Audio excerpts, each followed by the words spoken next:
Good morning mga kabacon. Bali, ito yung summary ng ginawa ko nung nakaraan.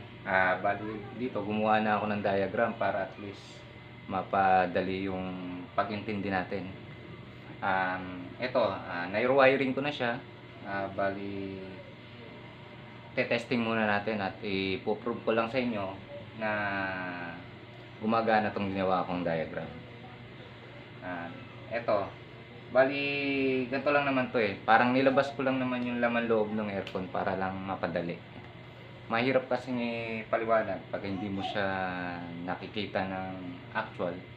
Hindi katulad nung una kong video, magulo. Gawa ng mag-isa lang ako noon at medyo mahirap yung area, kilusan at delikado. Kaya ginawa ko na itong summary na to para mapadali. Bakit mo nga ba na i-drawing yung diagram? Makikita mo dito. Dito pa lang, makikita mo na kung paano i-wiring yung Honeywell saka yung tinatawag nating universal controller. Dito, ni-expose ko na dito. Bali, itong motor na to, nakikita mo dito, ito yung tinatawag na blower motor or yung iba tinatawag itong fan motor. Ito yon. Bali, itong fan motor na to, tanggalin mo to. Bali, ito na yung magiging controller. At yung ilaw na nakikita mo dito, yan yung outdoor. Bali, tinanggal ko lang yung fan motor saka yung compressor. Ang nilagay ko lang dyan ay yung contactor. Kasi nasa bahay lang ako, wala naman tayong aircon dito kundi window type. Bali, yun nga, bali mamaya babaklasin ko yung mga wiring nito at isa-isay natin para maintindihan natin ng gusto. Nabanggit ko na rin naman yung diagram. Mas maganda yung marunong ka mag-analyze ng problem regarding sa base sa diagram. Kasi advantage yun para sa akin, mas madaling mag-analyze ng problema pagka marunong kang bumasa ng diagram. Nasa diagram pa lang kung makikita mo na kung ano yung mga pwedeng nasira, kung bakit nangyari yun. Yun na rin, bali, tara, ikakat ko muna to at babaklasin ko yung mga wiring.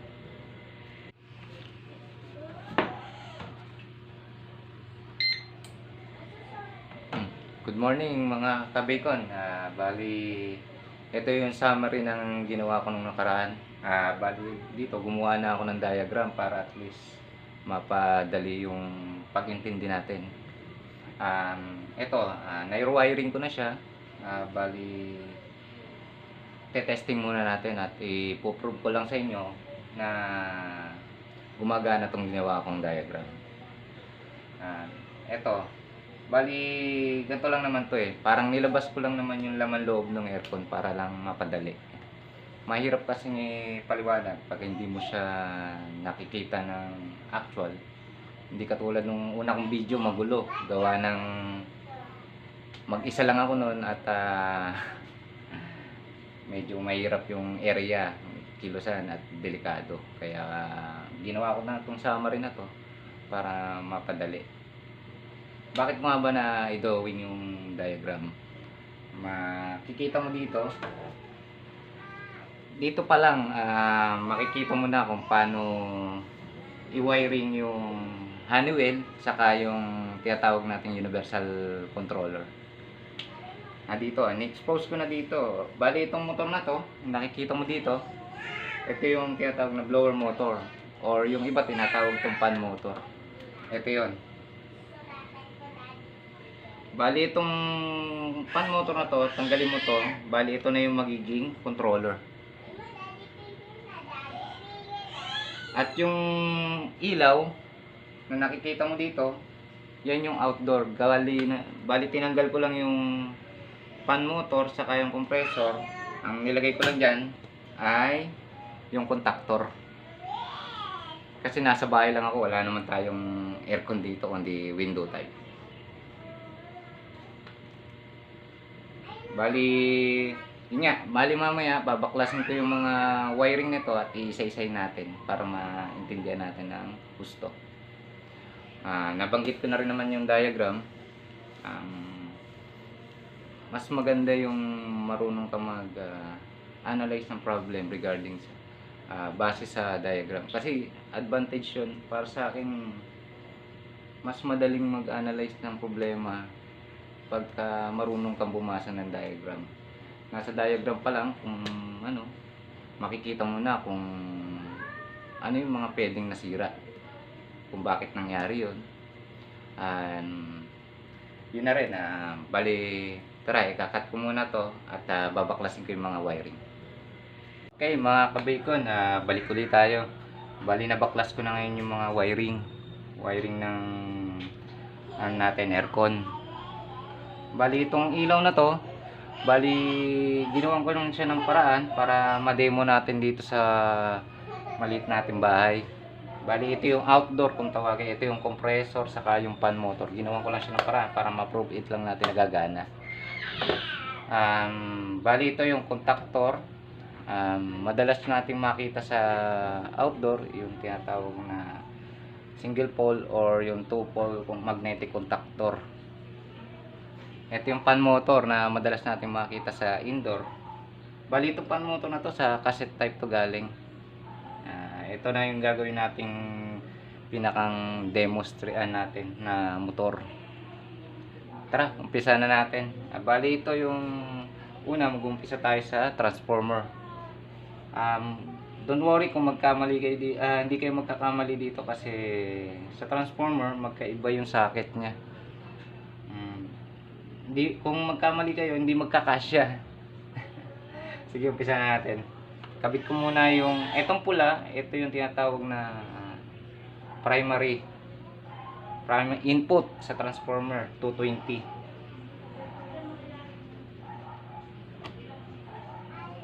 Ito naman yung output. Ang nakalagay dito sa transformer ay 13.5 volts DC. Bali AC to DC. O nga pala guys, nabanggit ko nga pala doon sa una kong video na gagana rin to sa 12 volts. Paano ko nasabi? Ito, papakita ko sa inyo. Yung supply ng relay mo ay 12 volts DC. Ibig sabihin, gagana to sa 12 volts. Bali, ito lang naman na magko-command sa kanya para gumana itong mga relay. Yung supply mo 12 volts. Bali na dito sa controller mo 12 volts. Kaya wala kang problema kung mag-replace kayo ng transformer kung sakaling nasira itong transformer at 12 volts yung available mo, pwede naman. Pero ito yung kadalasan na kasama talaga ng sunset nito, controller na to, 13.5. Sunod, ikakabit natin yung receiver ng aircon. Ito, ng control.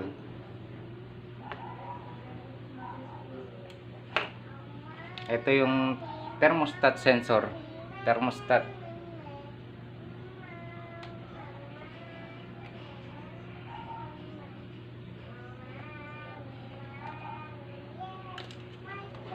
Sunod natin ay fan motor. Dito sa universal controller, may tagging naman siya para makabitan kung anong speed ng motor ang ilalagay mo. Meron low, nasa dulo yung low, medium, high. Doon mo ikakabit yung fan motor mo. Sa motor naman, wala namang problema dito. Kasi may makikita ka sa motor, kadalasan may diagram siya. Bali, gagawa na rin ako sa susunod ng video paano siya makukuha yung speed, yung auxiliary, saka yung common niya. Gagawa ako ng video sa susunod. Bali, kabit na natin. Unahin ko muna yung medium. Nilagyan ko na rin siya ng tagging para hindi tayo magkamali, para mabilis lang. Medium, kakabit ko na. Yung low muna pala. Yung medium, pangalawa. Ang pangatlo, yung high.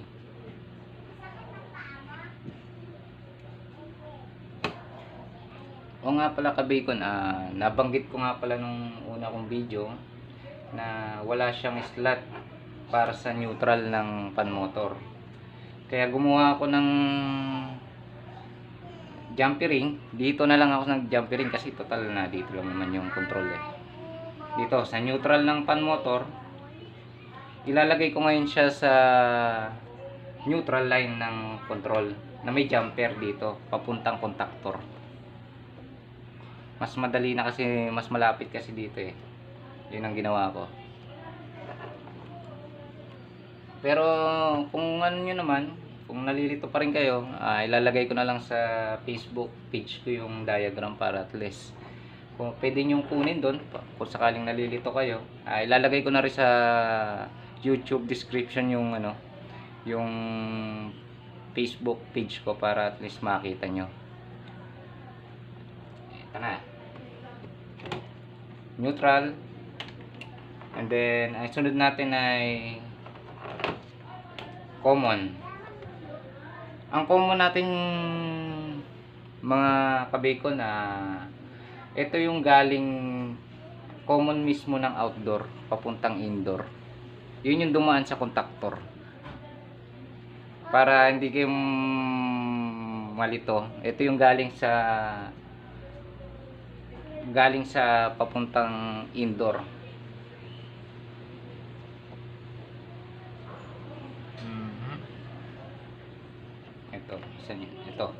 Ito yung common pumuntang contactor.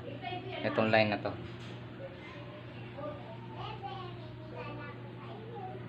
Common.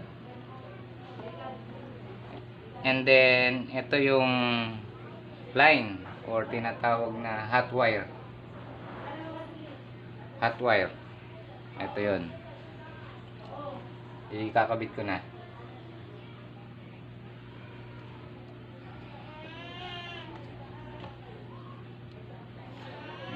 Isa-isa na natin guys. Doon na tayo bumasa sa contactor naman tayo.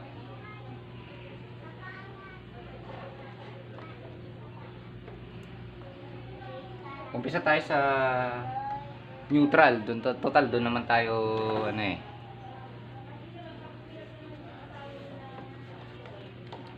Ito guys, yung neutral natin, mapapansin nyo, dumiretso sa, nag-jumper siya sa isang line ng 220. Bali ito yun. Neutral. Ito. 220 to. Pumunta siya dito.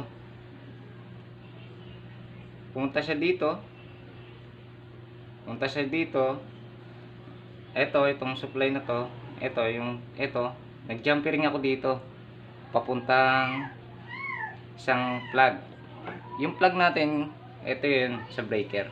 Ginawan ko lang siya na para at least ma-demo ko sa inyo na maayos. Ito yan, pumunta yan dito. Pumunta yan sa magnetic contactor, sa holding coil. Etong holding coil, ito yung nagko-command. Pag sinuplayan mo to ng 220, yung holding coil, normally close yung contactor. Magko-contact ngayon yan yung mga normally open, mag-change siya sa normally close. Yun lang naman yung pinakatrabaho niya. Pero pinadaan natin siya sa yung isang line niya pumunta sa common. Bakit? Para yung controller natin na indoor siya magko-control sa contactor para gumana yung outdoor natin. At yung nakikita mo pag umandar yung holding coil na yan, yung nakikita mo normally close ay normally open dito, magno-normally close yan. Aandar yung compressor, yung pan natin. Bali ano pa ba ang ano natin? Yung line. O nga pala, nasabi ko nung nakaraan na pagka patay ang aircon, kunyari patay, disconnection mo, naka-disconnect yung mga wire sa loob. Ang natira na lang line neutral common. Ito, neutral line common.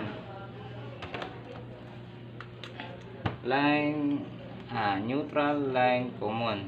Pag ito tinester mo, neutral to line, may makukuha kang reading na 220 volts.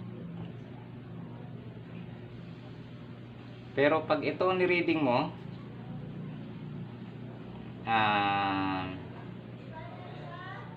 common saka neutral, wala kang makukuha reading, 0. Bakit? Yung hot wire mo, yung line mo, dumaan yan ng switch, naka-off yan sa control. Switch yan sa control. Kaya wala kang marireading dito. Kahit hindi mo pa nakabit yung control na yan, pag ni-reading mo yan, ni-reading mo tong common, saka to, wala kang marireading. Wala kang marireading dyan. 0 volts lang talaga yan. Pero pag itong ni-reading mo, yung common, saka yung line, wala ka pa rin marireading. Kasi, putol pa rin 0 volts. Kaya nung nakaraan, yung sa una kong video, napapansin nyo, na-reading ko yun. Bakit siya meron ng hot wire? O nga pala, bali, kasi ako hindi lang ako gumagamit ng tester. May ginagamit din akong light tester. Bali, light tester siya na nasa trabaho ko lang yan. Hindi ko pag tinusok mo yun sa hot wire, iilaw siya. Pero pag ninanong mo sa neutral, wala kang hindi siya iilaw. Yun lang yan.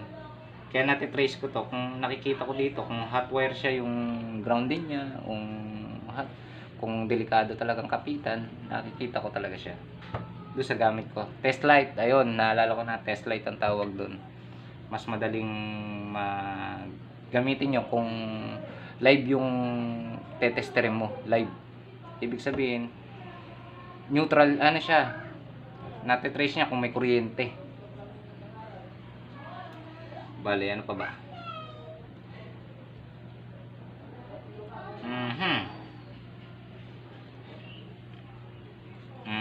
Wala na. Bali, conditional din naman to.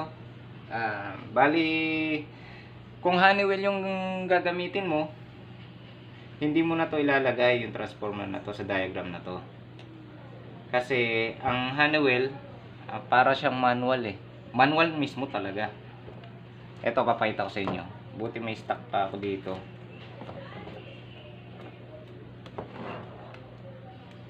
Wait. Ito yung Honeywell switch. Sa terminal nito, makikita mo halos parehas lang din siya ng universal controller. Meron siyang neutral, line, common. Ang number 1, yan yung tinatawag na line. Ito yung neutral, number 2. Ang common dito, number 4. Bali yung 6, 7, 8, yan yung mga speed ng motor. Ganon din, bali magja-jumper ka rin ng neutral line sa neutral ng pan motor para at least gumana si blower motor mo or si pan motor ang tinatawag to. Guys, eto, sige, testingin na natin. Bali, kung nalilito kayo sa paliwanag ko, ilalagay ko na lang sa Facebook page ko to para at least kung may mali man akong nasabi, pwede nyo i-correct or mapaliwanag sa akin at ma-depend ko rin yung side ko. Okay guys, testingin na natin ulit. Mga kabikon, bali naghihintay lang tayo ngayon ng pag-start ng controller natin o ng aircon natin. Bali ito, tumatagal to ng mga 3 to 5 minutes para umandar ang outdoor natin. Bali ngayon maghihintay lang talaga tayo at ikakat ko muna tong video na to at para medyo mahaba na yung video natin pagka tinuloy-tuloy ko pa Ito guys, okay na, maandar na yung ilaw natin. Ibig sabihin, kung naikabit mo sa aircon, gumagana na yung outdoor mo. Gumagana na to si fan saka si compressor mo. Ayan na. Bali, ito, ulitin ko lang mga kabikon na bali itong diagram, mahalaga to sa buhay ng pagiging technician. Kung mas advantage mo kung marunong kang bumasa, naiintindihan mo yung gamit ng isang bagay na nasa diagram. Dahil doon, mas madali mo siyang maintindihan kung ano ang mga nagiging problema. Hindi lang yun, pwede mo siyang i-rewiring na ikaw lang yung pwede mo siyang i-rewiring sa base do sa nalalaman mo. Pwede mong baguhin. Basta alam mo yung trabaho ng isang pyesa na nasa diagram. Malalaro mo yan. Promise. Ilang beses ko na nasusubukan yan. Bali hanggang dito na lang yung video ko para sa demonstration ng paano i-install yung universal controller. Kung nagustuhan mo yung video ko, paki-like, subscribe, and share. Thank you.